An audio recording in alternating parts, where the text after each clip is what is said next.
It's my home. My name's Jackie. So this is a bag reveal. I've already unboxed it. It came in a bigger order, and I unboxed it on I think my members live or alive. I can't remember, guys. Anyhow, I can't believe I did this again. I bought a Tory Burch bag. Every Tory Burch bag I have ever purchased, I believe I have sold. I have not kept any of them for whatever reason, and I haven't bought too many of them, but with the few I have, I've never kept. I'm not sure if this bag is destined to stay in my collection. And I already have two people who love it. So it's easier to get things to move along if I have people who love it more than me. I like it. They love it. So we will see. So this is a beautiful suede, which is what got me to buy it, Tory bag. And I like the way it looks because it kind of almost looks like a Chloe. The shape, the saddle, the round, but it's not. This is actually a Tory bag. And you can see on the bottom because it is suede and I got this from It's Adrian. Now he was able to do some cleaning on it, but I'm gonna see if I can do even more cleaning on it. So I'm gonna grab just for grins my suede cleaning kit, which is this. Now he cleaned it and he's pretty much a pro. He does color matching and he does a lot of stuff. This is his full-time life where he does restorations and reselling. So I'm just gonna see if I just use this eraser, how this is gonna pan out. Because with suede, what you do is you take the nap and you're really just rubbing out the rough. I do actually have suede cleaner, so it's not just the eraser part that does this. There's actually a solution you can use. And this is the bottom of the bag. This is a design flaw, in my opinion, to have a shoulder bag in suede and not have any type of protection.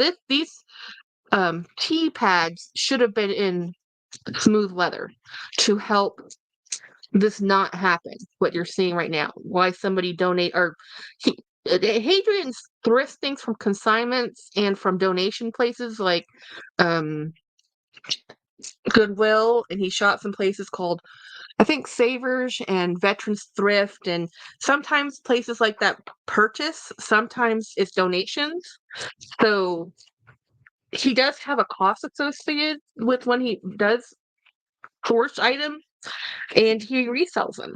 And I think that's amazing because I don't have the time to do what he does. And it's nice to be able, and I love rescuing bags, and he loves rescuing bags, and he's made this his whole life, where he does this full time. He has like 60,000 followers, and he just does this on YouTube. He's not on TikTok. So he has a good following, and he likes the bags I can afford. He has expensive bags. There's some Chanel's in there. There's some Loewe's in there, but this is a nice contemporary brand. So I think that's about as good as the eraser's going to get. And that's what he said, was that he got as much as he could get off with the eraser. But I have another cleaning solution that I can use. And I have two different cleaning solutions. One's a brand new one. I don't think I've used it yet. I bought it. I just haven't used it. The one I'm going to pull out first, I have used many times. This is an Angelus suede cleaner. It's foam text. This is foam cleaner. It can darken the leather, but look at what I'm working with. It's the bottom. It's the bottom. They're corners. I'm not going to worry about it. So what you do is you just do that. You just do that. And then you use a brush. And it's going to soak in a little bit where I just put it on. And I'm just going to use this brush and brush in this cleaner. And you can see how it got two dark spots on there because of where the foam went. I do have another suede cleaner, but it's a spray foam. It's a spray. It's a different type of spray. But right now, I'm going to try this one first. And if I don't like the way this one works, I'm going to try the other one. So I like starting off with this one. And because the worst that can happen is it will darken the leather where you use this. Some people are like, no, I can't do that. And some people are like, I'm never going to touch suede because of this very problem that you're looking at. Because it does collect a little bit of contact and you can't just wipe it off like you would smooth leather. But he did a really good job, enough that I was okay with it. The price was great. So now what you do is you just rub that in, you let it dry, and then you come back and then you use the eraser again, and then you can rub and see if any more of this lifts off. You can also pat lift, pat lift, pat lift.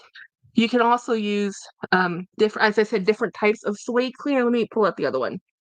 No, that is my Carbon Pro. That's not what I'm looking at. This one is, because it's a leather finishers, it's not the, okay, just trust me. It's in here somewhere in my arsenal of things. I just have a lot of things.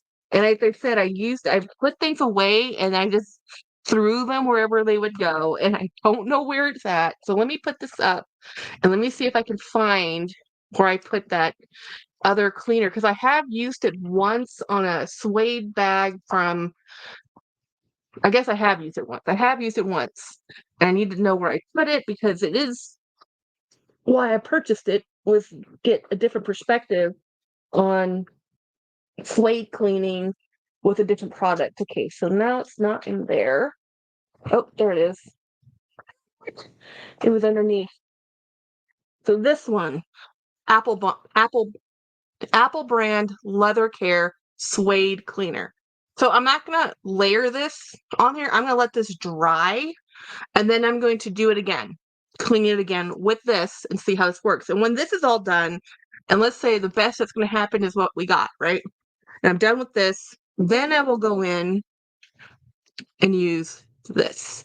So Apple brand also does the same type of protectant. This is just a um, spray protectant on top of roughed out leather or even canvas that will make it look a little bit of a barrier to stuff getting on it. And you should put the spray on, I do it once a year. Craig does it every 6 months or so. It just depends on how much you use your bag, right? So let's take a look at the interior of this bag. So this bag currently has a bag organizer in it, and I'm not sure I like the organizer in it, so I'm just going to pull out this organizer. They put this in here to give it a little bit more structure, and I'll show you the bag. This is one of the problems people have with bags like this, because it has a good structure to it, and when this is brand new, I'm sure that this suede was stiffer, and as it ages, it relaxes. And this look where it kind of bows in, kind of caves in a little bit, in the back where it wrinkles a little bit, that's normal. But if you like the way this bag looked, brand new, stiff, unused, um, it probably looked a little bit different. So you can keep these stuffed on the interior to help with that, so that you can always have it popping out more like so, if that's the look you want. And you can see it's drying already. But this is a beautiful bag. I love this bag. I just don't really love the color. I mean, I got it because I don't have an orange bag and I would like to branch out a little bit. This might be my only orange bag. I did have an orange bag I traded with Craig, but it turned out to be too small for him. This is going to have the same problem for him. This bag is also too small for him, even though I tell you he loves this bag, but it's just going to be too small. He carries more than what's in here. So I'm going to put this right up here so it can just look pretty. I like putting my brighter bags behind me because I think it's pretty. Anyhow, thank you so much for watching my video. I got that from Adrian. I'll try to remember to link him on this video so you guys can find him. He does lives twice a week at least, and he thrifts pretty much daily looking for sourcing, and he finds it everywhere. And he's from Southern California, so he has some really nice stuff, and he does all the legwork for you, and you buy it, you pay for shipping, they mail it to you, and I have a fabulous bag. Anyhow, thank you so much for watching my video and have a fabulous day. Bye.